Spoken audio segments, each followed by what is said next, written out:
해밍웨이를 여러분 기억하시죠? 누구를 위하여 종을 울리나, 노인과 바다 등등 수많은 작품들을 내어놓았던 작가입니다.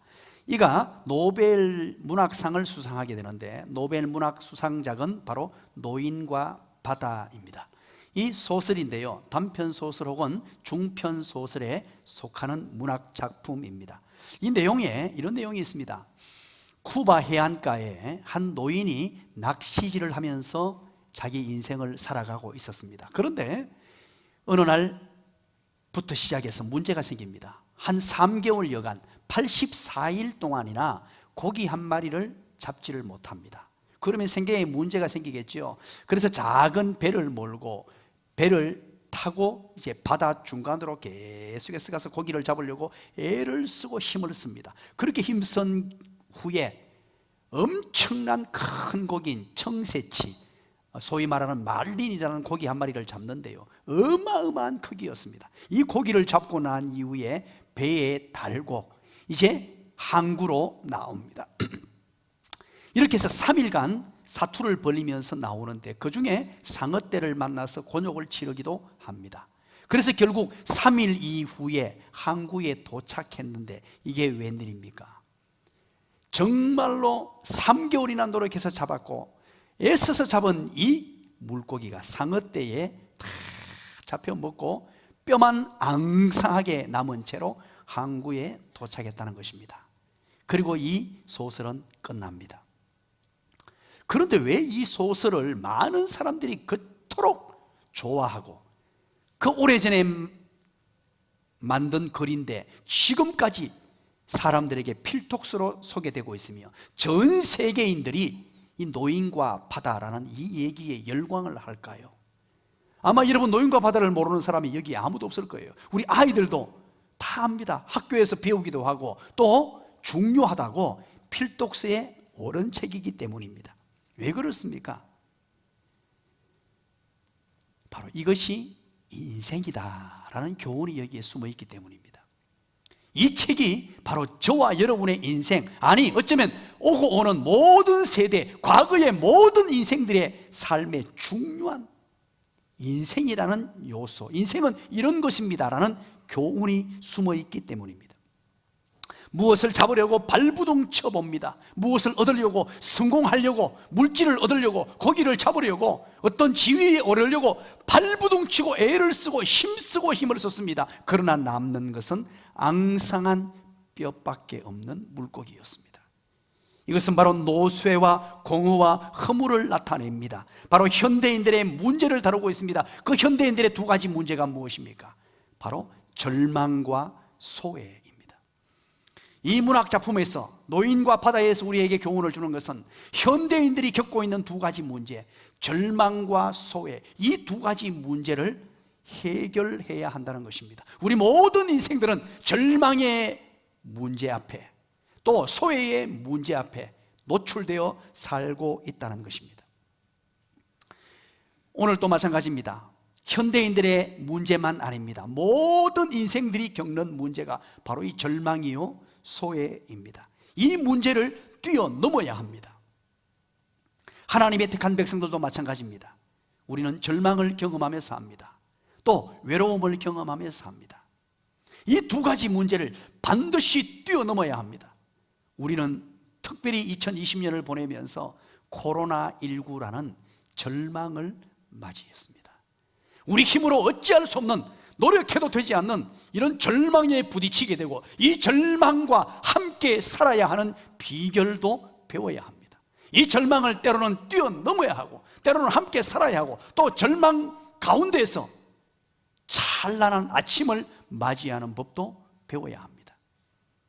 우리는 느헤미야서를 함께 살펴보는 중에 있습니다. 여러분 기억하십니까? 느헤미야 예루살렘 성벽 재건을 위하여 하나님의 백성들이 하나가 되어 느헤미야를 지도자로 해서 하나가 되어 멋지게 이 일을 성취했습니다. 그런데 4장에 들어와서 장애물이 발생했습니다. 그게 바로 외부의 적들이었어요. 외부의 적이 하나님의 일을 방해했습니다. 성벽 재건을 방해했습니다. 그리고 그 문제를 잘 극복하는가 싶었는데 5장을 우리는 만났습니다. 5장에서 내부의 적이 생겨납니다. 저와 여러분은 너무나 잘 압니다. 외부의 적보다 더 무서운 것, 그것이 바로 내부의 적입니다. 외부의 적은 우리가 똘똘 뭉쳐서 물리치면 이길 수 있습니다. 그러나 내부의 분열, 내부의 적이 생겨나 버리면 이것은 무너지게 돼요. 가정도, 교회도, 직장도, 그 어떤 곳도 마찬가지입니다. 가장 무서운 것은 바로 이 내부의 적이요, 내부의 분열입니다. 오늘 느헤미야서 5장은 바로 이 내부 분열의 문제가 생겼습니다. 왜 내부가 분열되었습니까? 가장 먼저는 예루살렘으로 인구 집중 현상이 나타났어요. 성벽 재건을 위해서 각 흩어져 있던 모든 백성들을 전부 모았습니다. 모으다 보니까 각처에서 건장한 청년들, 힘 있는 사람들은 전부 예루살렘에 모여들기 시작합니다. 그러면 농사는 누가 짓나요? 농사 지을 사람이 부족했고요, 또 어려움을 만나게 됩니다. 그러다 보니까 인구 집중 현상에 따른 식량 부족 현상이 심각하게 나타나게 됩니다. 그런데다가 흉년이 지게 돼요. 12년 후죠. 지금 지난 시간에 여러분 기억하시죠? 12년 후라고 말씀드렸어요. 이 흉년이 지는 바람에 더 어려움이 생겼습니다. 그런데다가 이때 당시 페르시아가 모든 속국들에게 과도한 세금을 부여하게 돼요. 세금을 너무 많이 부여하게 되다 보니까 안 그래도 힘든데 백성들이 너무너무 힘겨운 여정을 겪습니다. 바로 이 경제적인 문제죠. 우리가 경제적인 문제에 어려움을 만나게 되면요, 모든 사람들은 절망을 경험하게 돼요. 힘이 빠지고 좌절을 경험하게 됩니다. 이런 압력을 견딜 수 없었던 이스라엘 백성들은 어쩔 수 없어서 밭과 포도원과 땅과 논을 전부 내어놓고 저당 잡히고 돈을 빌립니다. 식량을 빌립니다. 이렇게 해서 이 문제를 해결하려고 합니다. 그래서 담보물을 내놓고 땅도 집도 자기 재산을 전부 내놓습니다. 그런데 돈을 갚지 못하니까 이 담보물을 그냥 빼앗아 가는 거예요. 가진 자들이, 부자들이. 심지어는 자식까지 노예로 팔려가야 되는 이런 심각한 상황이 찾아왔습니다. 자식이 아들을 노예로 팔아야 되고 딸을 노예로 팔아야 되는 이런 심각한 상황이 오게 되죠.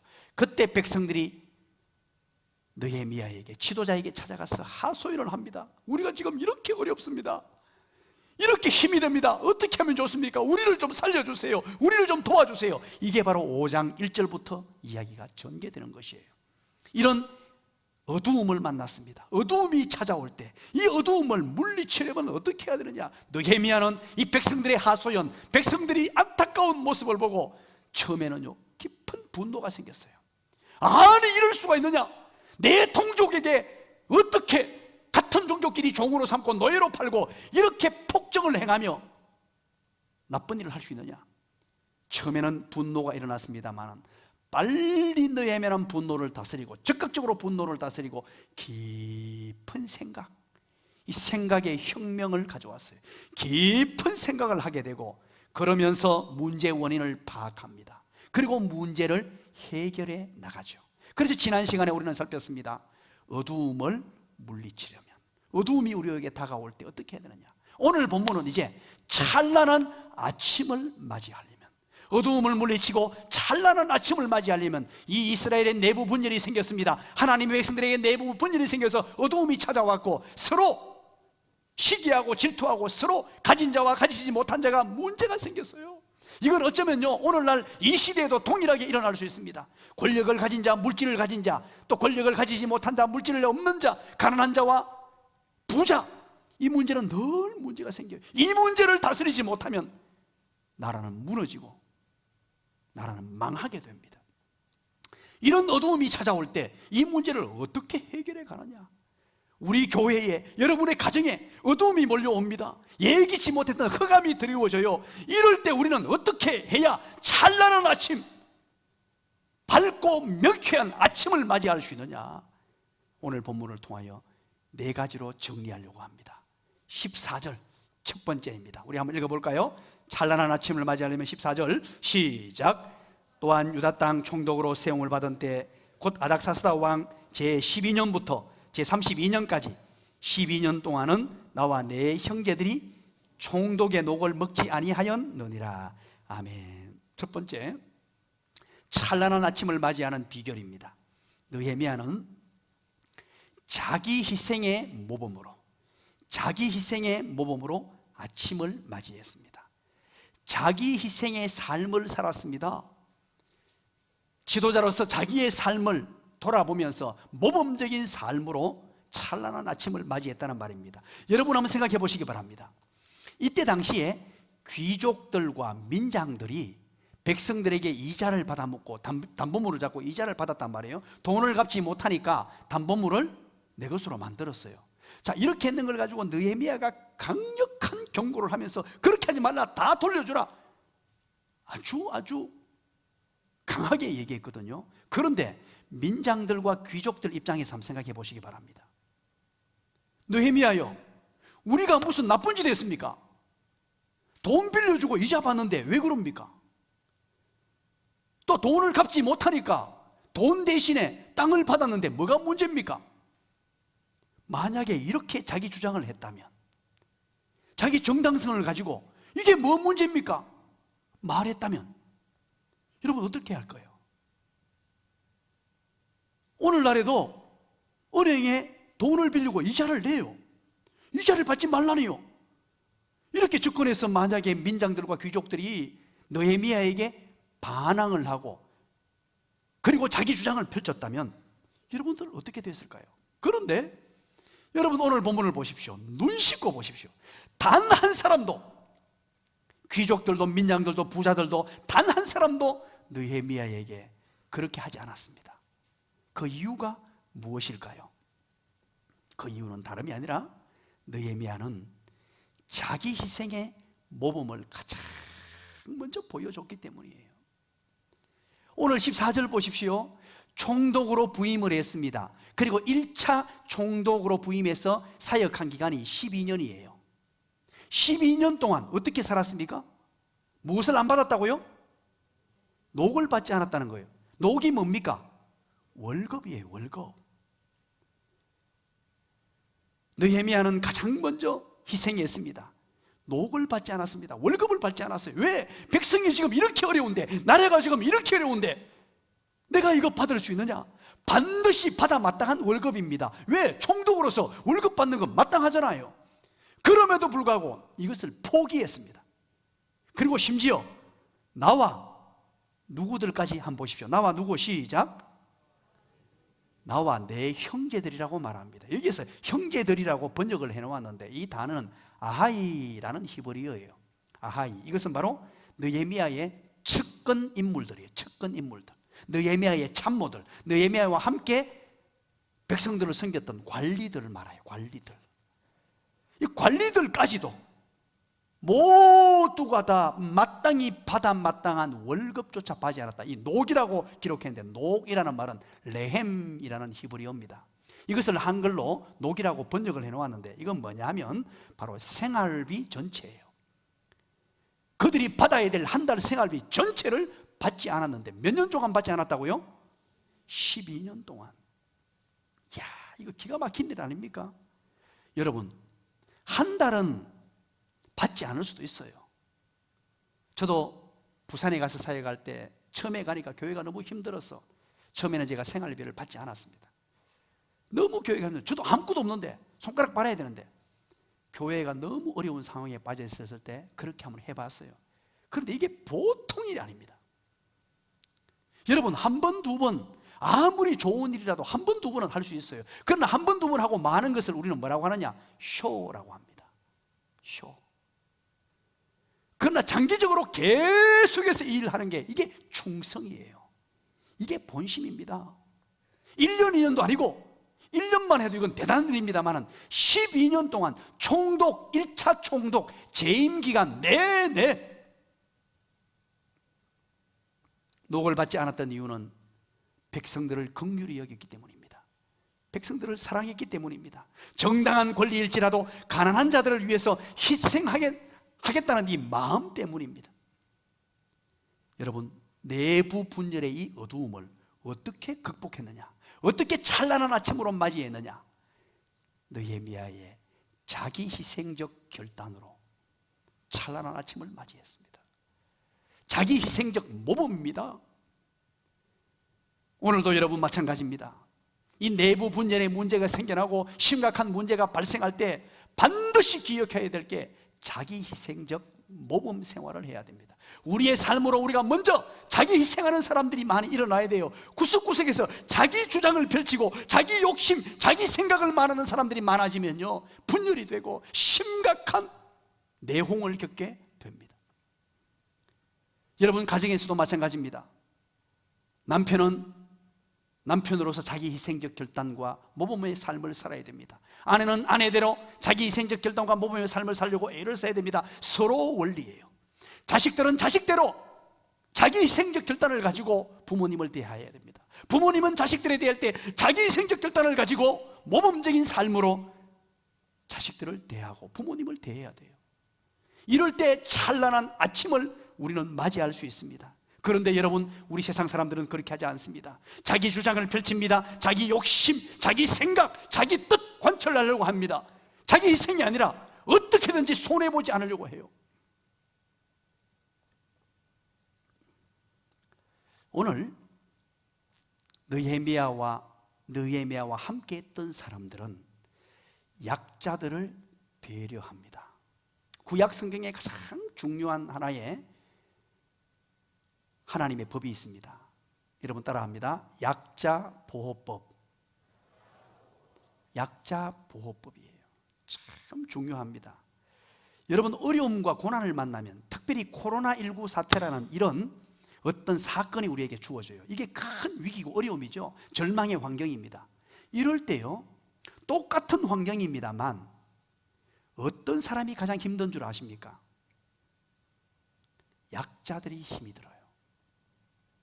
비교적 가진 자들은 견딜만 합니다. 이겨낼만 합니다. 그러나 약자들은 이 상황에 너무너무 힘이 들어요. 특별히 여러분, 봄, 여름, 가을, 겨울 중에 제일 힘든 계절이 겨울이잖아요. 겨울에 가장 힘든 사람들이 누군 줄 아십니까? 약자들이에요. 육체적 약자, 경제적 약자 등을 비롯하여 약자들입니다. 우리 하나님의 사람들은 늘 약자들을 염두에 두고 약자들을 생각하셔야 돼요. 그래야만 찬란한 아침을 맞이할 수 있습니다. 내가 가진 물질도 때로는 내어놓아야 되고, 내가 가진 건강도 때로는 헌신으로 내어놓아야 되고, 내가 가진 지식도 때로는 내어놓을 줄 알아야 약자들이 함께 사는 세상이 돼요. 여러분, 제가 가장 많이 말씀드린 얘기했죠. 골짜기 이론, 여러분 기억하십니까? 골짜기 이론. 골짜기 이론, 물이요 위에서 아래로 흐릅니다. 그런데 골짜기로 모여들어요. 그런데 낮은 데로 가면요, 물이 콸콸콸콸콸 막 모여서 낮은 곳에 내려가면요, 거기에 물 주변에 나무들이 푸르게 자라고 물 속에 물고기들과 온갖 종류의 많은 생물들이 살고 너무너무 좋습니다. 그런데 사람들은 자꾸만 꼭대기로 올라가려고 합니다. 꼭대기 올라가면 힘만 드는데 위에 아무것도 없어요. 그런데 꼭대기 올라가서 뭔가 누리려고 밑에 내려가 있는 그것을 요즘에는요, 모터를 돌려가지고 다 끄집어 올려버려요. 우리들은 그렇게 하면 안 됩니다. 가진 자로서 늘 플로잉, 흐름 흘려보낼 줄 알아야 됩니다. 그것은 자기 희생의 결단이 없으면 안 됩니다. 찬란한 아침을 맞이하려면 우리는 늘 자기 희생의 모습을 보여야 됩니다. 17절 여러분 보십시오. 17절에 하루에 얼마나 많은 사람들을 섬겼는지 나옵니다. 내 상에 유다 사람들과 민장들 150명이 늘 있었다. 상이란 말은 밥상이란 말이에요. 150명 이상의 사람들을 늘 대접해야 됐습니다. 이 느헤미야가요. 그러니까 얼마나 많은 돈이 필요했겠습니까? 그럼에도 불구하고 녹을 받지 않았다는 것입니다. 왜냐하니까 백성들의 부역이 너무 과중했기 때문에, 백성들을 생각하면서 그러겠다는 것입니다. 백성들은 그렇게 고생하는데 자기 혼자 호의호식하는 그런 삶을 살 수 없다는 것입니다. 내가 가진 권력이 특권이 되지 않았어요. 우리는 내가 가진 힘, 내가 가진 지위, 내가 가진 어떤 물질, 이것을 특권으로서 갑질하는 데 사용하면 안 됩니다. 하나님이 내게 물질을 주시고 내게 어떤 권력을 주시고 내게 어떤 힘을 주시거든, 이것은 바로 특권으로 누리는 것이 아니고 다른 사람을 섬기는 섬김의 삶을 사시길 간절히 소망합니다. 다른 사람을 섬겨야 돼요.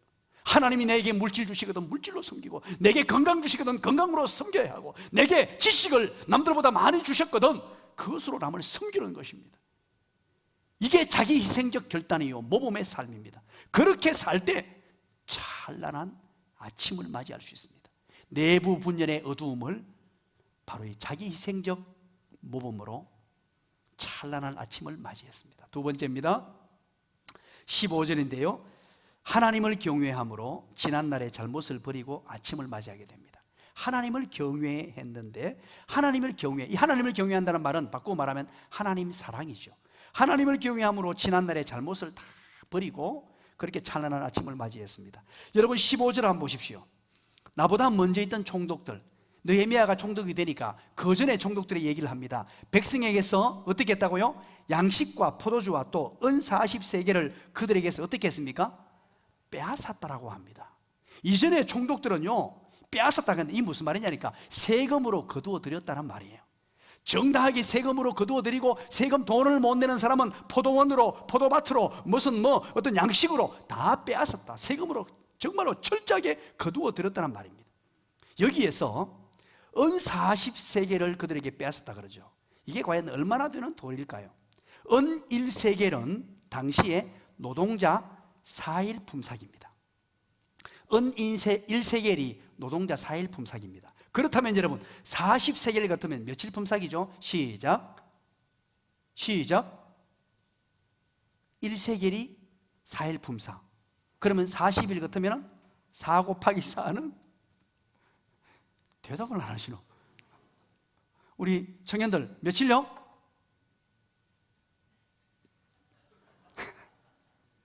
(160일이잖아요) 160일 그러면요 하루 일당이 20만 원 같으면 160일 같으면 얼마예요?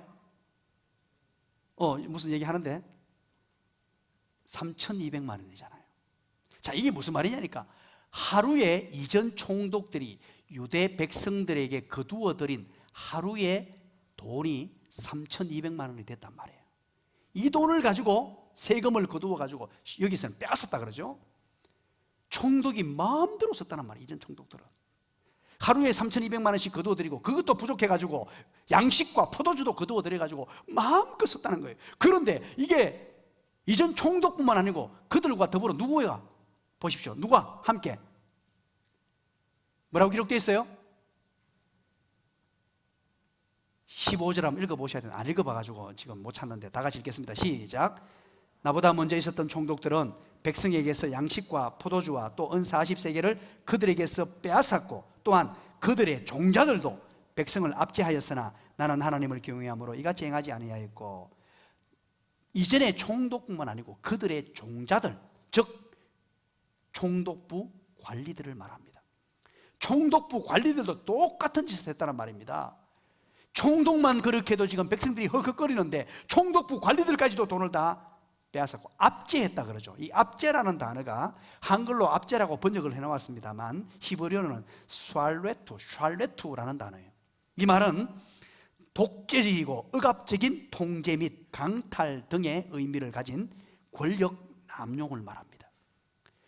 자기에게 주어진 이상의 권력을 가지고 남용하면서 가진 것으로, 가진 힘으로 백성들을 짓누르고 억지로 돈을 빼앗아내는 이런 일들을 서슴지 않았다는 말입니다. 그런데 오늘 본문에 히브리어 원어에 깜이라는 단어가 있는데 이 단어를 생략하는 것을 빼버렸어요. 왜냐하면 그 의미가 깜을 번역 안 해도 그 의미가 전달된다 해서 번역을 그렇게 했는데요, 이 깜이란 말은 또한 게다가 더욱이라는 뜻이에요. 그 말은 무슨 말이냐니까 총독만이 그렇게 한 것이 아니고 게다가 더욱이 그 종자들, 관리들까지도 거기에 합세해가지고 나쁜 짓을 했다. 관료들까지도 권력을 남용하며 백성들을 압제하고 돈을 거두어들이고 세금을 거두어들이고 백성들을 너무너무 힘들게 했다, 이런 뜻입니다. 그런데 느헤미야는 총독이 되면서 이 모든 것을 다 끊어버렸습니다. 찬란한 아침을 맞이하려면요, 과거에 해오던 관습, 전통이라는 이름으로 해오던 악습, 잘못된 모습들, 비성경적인 요인들, 하나님의 말씀과 반대되는 행위들, 이것들은 어떤 것이라도 과감하게 잘라버려야 됩니다. 이것 없이는 찬란한 아침을 맞이할 수 없습니다. 흔히 교회 안에 전통이라는 이름으로 비성경적 요인들을 많이 가지고 삽니다. 옛날부터 해왔다는 것입니다. 배우다 보니까 이것이 성경과는 전혀 반대가 되는데 마치 그것이 말씀의 권위보다 더 우위에 있는 것들이 많이 있어요. 때로는 범죄적인 요인들이 전통이라는 이름으로 자행되기도 하고, 때로는 악습이 공공연하게 전통이라는 이름으로 남아있을 수 있습니다. 이런 부분들, 과거에 누가 해왔다, 뭐 해왔기 때문에 나도 당연히 한다, 그것 아닙니다. 하나님의 말씀으로 이 모든 부분을 철저하게 단절시켜야 돼요. 잘못된 부분들, 하나님 앞에 용서받아야 될 부분들은 철저하게 단절해야만 어두움이 물러가고 찬란한 아침을 맞이할 수 있습니다. 그런데 여러분, 어떻게 이것이 가능했을까요? 옛날에 과오를 이렇게 버리기가 쉽지 않았습니다. 느헤미야가요, 매일 3,200만 원씩 포기하기가 쉬웠겠어요? 이거 쉬운 일이 아니었습니다. 그렇게 할 수 있었던 이유가 뭐냐? 15절 제일 끝에 뭐라 그럽니까? 나는 뭐라고 합니까? 누구를 경외함으로? 하나님을 경외함으로 이같이 행하지 아니했다. 이유가 바로 하나님을 경외했기 때문입니다. 이같이 아니했다, 여기서 아니하고 라는 단어는요, 히브리어로 로라는 바로 강한 부정을 표현하는 단어를 쓰고 있습니다. 아주 강력한 표현이에요. 나는 결단코 그렇게 하지 않았다. 어떤 내게 유익이 되고 어떤 좋은 어떤 환경이 주어도 나는 그 일을 하지 않았다, 그렇게 얘기합니다. 왜? 하나님을 두려워함으로. 여러분 기억하셔야 돼요. 우리는 사람 보이려고, 사람에게 무엇을 하려고 하는 것 아닙니다. 이 느헤미야가 지금요, 사람 때문에 이렇게 할 수 있었던 것 아니에요. 사람 때문에 한다면 민장들, 귀족들, 또 다른 사람들 뭐 신경 쓰느라고 못했겠죠. 그러나 오직 하나님을 경외함으로, 우리는 하나님을 경외함으로 어떤 일을 해야 합니다. 하나님을 경외한다는 말이 무슨 말입니까? 두려워하고 공경한다는 말이죠. 경외라는 말은 하나님을 두려워함으로 나의 일거수일투족 모든 삶의 정황들을 하나님이 보고 계심을 여러분 기억하시기를 간절히 축원합니다. 오늘 예배드리는 모습, 예배 후에 나가는 모습, 여러분의 은행 모든 것, 그래서 하나님을 두려워하고 공경하는 자란 말 한마디도 여러분 대충 하지 않습니다. 행동 하나도 조심스럽게 합니다. 여러분들 몸가짐 하나가 아무도 보지 않는 곳에서도 대충 살지 않습니다. 그게 바로 코람데오, 하나님 앞에서입니다. 코람데오, 하나님 앞에서. 우리는 하나님 앞에서 살아가는 사람들이에요. 하나님 앞에서 하나님이 나를 지켜보시고 계시는 거예요. 요즘 CCTV가 얼마나 많은지 모릅니다. 구석구석에 CCTV가 없는 곳이 없어요. 이게 여러분 얼마나 무서운 줄 압니까? 여러분들은 CCTV가 다 찍고 있어요. 그런데 CCTV는 사각지대가 있단 말이에요. 보이지 않는 곳. 그런데 하나님의 불꽃 같은 눈망울은요, 사각지대가 없습니다. 심지어 내 마음의 생각까지도 다 보고 계세요. 그러니까 철저하게 하나님 앞에서 우리의 삶을 사셔야 됩니다. 그리고 지난날의 과오, 지난날의 잘못은 철저하게 단절해야, 그렇게 할 때 찬란한 아침이 우리에게 다가와요. 찬란한 태양빛이 우리에게 비춰지고 행복이 찾아오고 기쁨이 찾아오고 우리 인생에 환희가 찾아오고 하나님이 주시는 은혜와 복을 누리게 되는 줄 믿으시길 간절히 축원합니다. 자, 보세요. 두 번째는 여호와를 경외함으로 지난날의 잘못을 다 물리쳤다 그랬죠. 여호와를 경외하는 것은 하나님 사랑이었어요. 세 번째입니다. 세 번째는 이웃 사랑인데요, 세 번째, 백성들을 사랑함으로 해야 할 일에 최선을 다함으로 아침을 맞이하게 됩니다. 16절 보시죠. 16절 한번 읽어볼까요? 16절 시작. 도리어 이 성벽 공사에 힘을 다하며 땅을 사지 아니하였고 내 모든 종자들도 모여서 이 일을 하였으며. 그렇습니다. 도리어라고 말합니다. 이 어려운 중에 도리어 뭘 했느냐?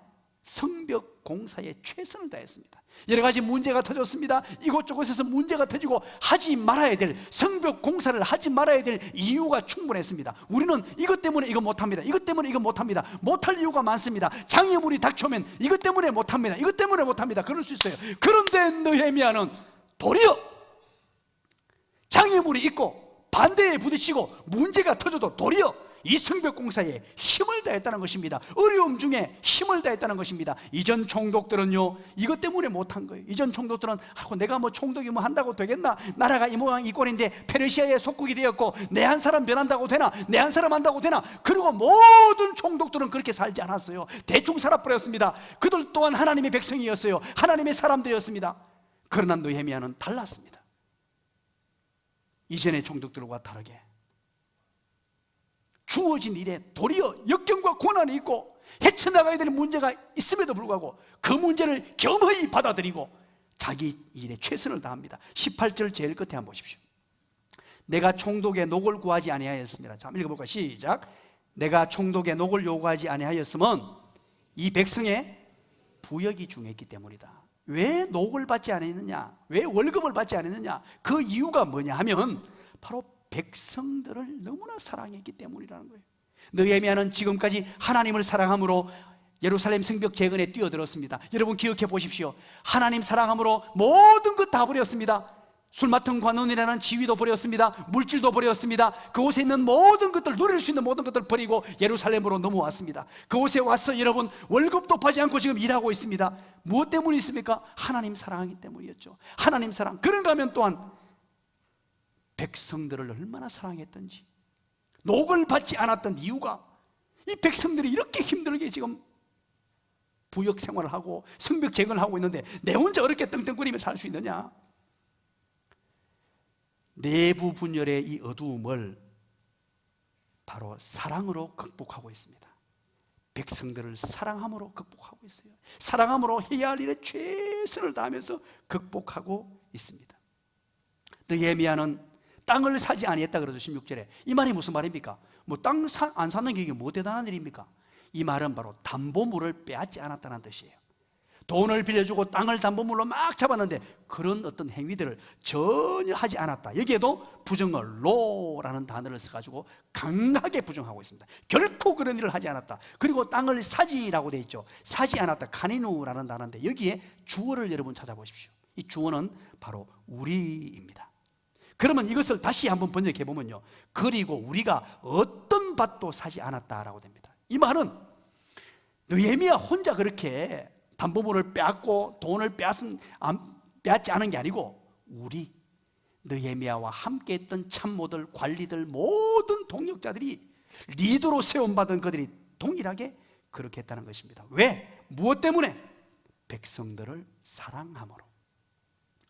백성들을 부욕하는 것이 너무 힘들어 보니까 사랑함으로, 그러면서 제일 끝에 뭐라 그럽니까? 내 모든 종자들도 모여서 일을 하였다는 거예요. 느헤미야만 일하는 것이 아니고요, 모든 종자들, 모든 관리들이 백성들을 사랑함으로 함께 그 부역에, 함께 성벽 재건의 일에 참여했다는 것입니다. 여러분 생각해 보시기 바랍니다. 느헤미야와 관리들은 안 할 수 있었잖아요. 우리는 감독만 한다, 너가 해라, 그러고는요 뺀질뺀질하게 놀 수 있었습니다. 그러나 그렇게 하지 않았어요. 내 모든 종자들이 함께 다 모였습니다. 그래서 열심히 이 일에 참여하게 됩니다.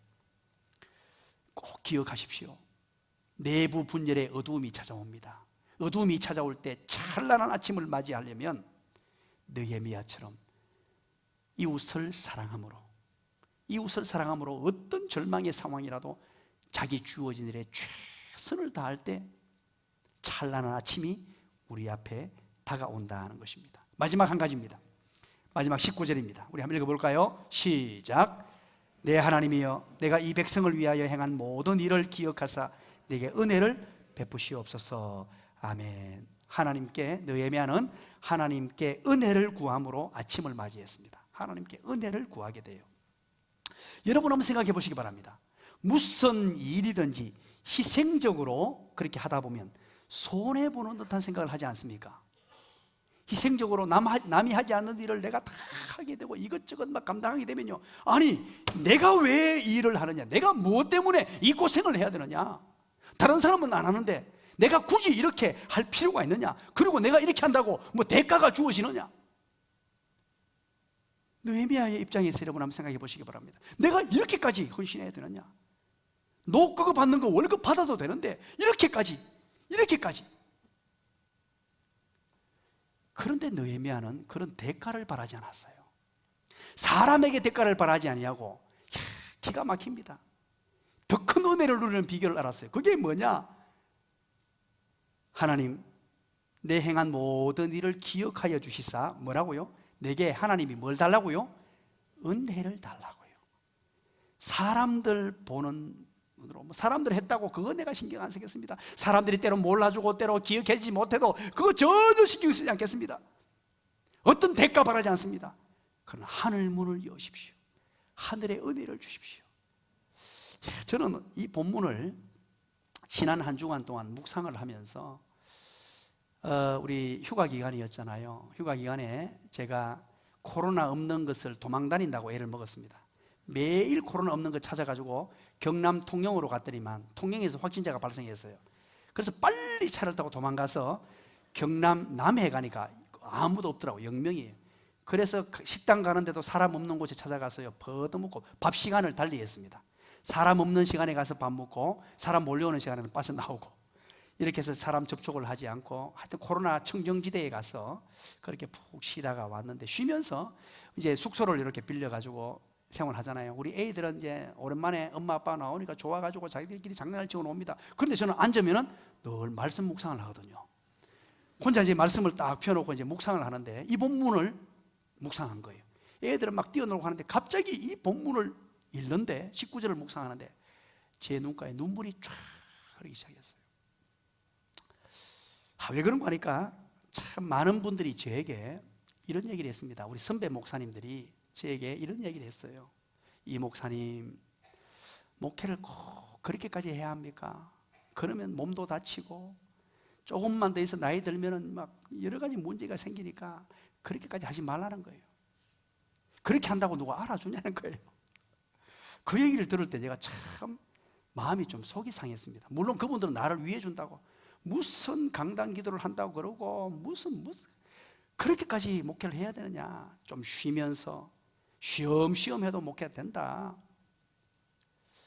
그런 얘기를 제가 참 많이 들었어요. 그분들은 저를 너무너무 사랑하는 마음으로 그렇게 얘기해 주시는 거예요. 그런데 무슨 대가가 없다는 거예요. 그렇게 해도. 제가 좀 묵상을 했습니다. 그런데 오늘 이 본문을 딱 읽는 순간에 하나님의 위로가 제게 막 강력하게 임하는데, 그렇지, 바로 이 마음이었어요. 사람들이 알아주든 몰라주든 뭐라고 얘기하든 그게 중요한 게 아니고 하나님의 은혜, 하나님의 은혜, 이거면 족하지 않습니까? 하나님의 은혜의 공급원이에요. 오늘 이 느헤미야는 바로 그것이었습니다. 희생적 결단 이렇게 하는 것 아무도 몰라줘도 누가 어떤 대가도 바라지 않았습니다. 내가 이렇게까지 해야 되나 그런 생각조차 하지 않았어요. 왜? 하나님의 은혜를 고대하며 하나님의 은혜를 기대했기 때문에. 오늘 본문을 보시면 착각할 수 있어요. 이 본문을 읽을 때 느헤미야가 자기 자랑하네, 내가 행한 모든 일들을 그러면서 막 얘기하거든요. 19절에 보십시오. 내 하나님이여, 내가 이 백성을 위하여 행한 모든 일을 기억해달라. 그러니까 무슨 큰 일을 한 것처럼 자기 자랑하는 것이 보는데 그게 아니에요. 사람에게 하는 얘기가 아닙니다. 이것은 바로 하나님께 기도하는 거예요. 사람들은 몰라줘도 된다는 거예요. 그러나 하나님께서 하늘 문을 여시사 나를 좀 봐주세요. 하나님께서 내게 은혜를 베풀어 주세요. 그런데 내게 은혜를 베풀어 달라고 합니다만은 이것이 앞에 보십시오. 내가 이 백성들을 위해서, 궁극적으로 백성들을 위한 은혜를 갈구하고 있다는 것입니다. 사랑하는 여러분, 우리는 이 하나님의 은혜를 사모해야 됩니다. 하나님의 은혜가 얼마나 중요한 줄 아십니까? 제 목회 철학 가운데 여러분이 이제 다 외웠을 것입니다. 중요한 목회 철학이 있습니다. 따라서 합니다. 목회는 하는 것이 아니라 되는 것이다. 자, 이 말의 의미를 잘 아시죠? 저도 한때는 젊은 시절에 제가 보통 열심히 아니잖아요. 잠을 한두 시간밖에 자지 않고 정말 열심히 했습니다. 내 노력, 내 힘으로 한번 목회를 해보려고. 물론 지금도 그 열심과 열정은 있습니다. 그러나 생각과 자세는 완전히 바뀌었어요. 지금은 내 힘으로 한번 해보겠다고, 내 능력으로 한번 해보겠다고 발부동을 쳤어요. 그런데 하나님을 알면 알수록 이 목회는 내가 하는 것이 아니구나, 이건 엄청난 교만이었구나, 내가 할 수 있다고 생각했습니다. 제자 훈련을 통하여 내가 사람을 변화시킬 수 있다고 생각했어요. 내가 노력해가지고 어떤 경지에 이룰 수 있다고 생각했어요. 너무나 비성경적이었습니다. 제가 너무나 몰랐어요. 이제는 다 알게 되었어요. 인간의 최선은 필요합니다. 인간은 최선을 다해야 돼요. 거기에다가 무엇이 주어져야 되냐? 따라서 합니다. 하나님의 은혜. 하나님이 은혜 주셔야 돼요. 하나님이 은혜 주셔야 목회가 되고 교회가 되고 여러분의 가정이 되고 동일합니다. 여러분의 자녀가 하나님이 은혜 주셔야 돼요. 은혜가 필요한 자들이 오늘 이 자리에 앉아 있습니다. 하나님의 은혜가 공급되는 순간 은혜의 훈훈한 바람이 불어닥쳐요. 은혜의 훈풍이 불어닥치면요, 질병도 떠나가게 되는 줄 믿으시기 바랍니다. 온갖 비비 원불도 다 떠나가게 돼요. 은혜의 훈풍이 흐르게 되면 모든 문제거리도 물러가게 되는 줄 믿으시길 간절히 축원합니다. 은혜의 훈풍을 기대하셔야 돼요. 은혜의 훈풍. 그래서 오늘 느헤미야는 이 내부적 모든 문제에 결단 지으면서 막바지에 뭐라고 하느냐? 은혜를 달라고 기도하는 거예요. 결론 부분에 하나님 은혜 공급해 주십시오. 하나님의 은혜의 문을 열어 주시옵소서. 하나님 은혜를 공급하여 주시옵소서. 하나님이 은혜 주시면 저와 여러분의 삶이 어두움을 다 물리치고 찬란한 태양빛으로 가득 떨리는 행복 가득한 인생, 복된 인생, 가장 멋진 인생 되는 줄 믿으시기를 간절히 축원합니다.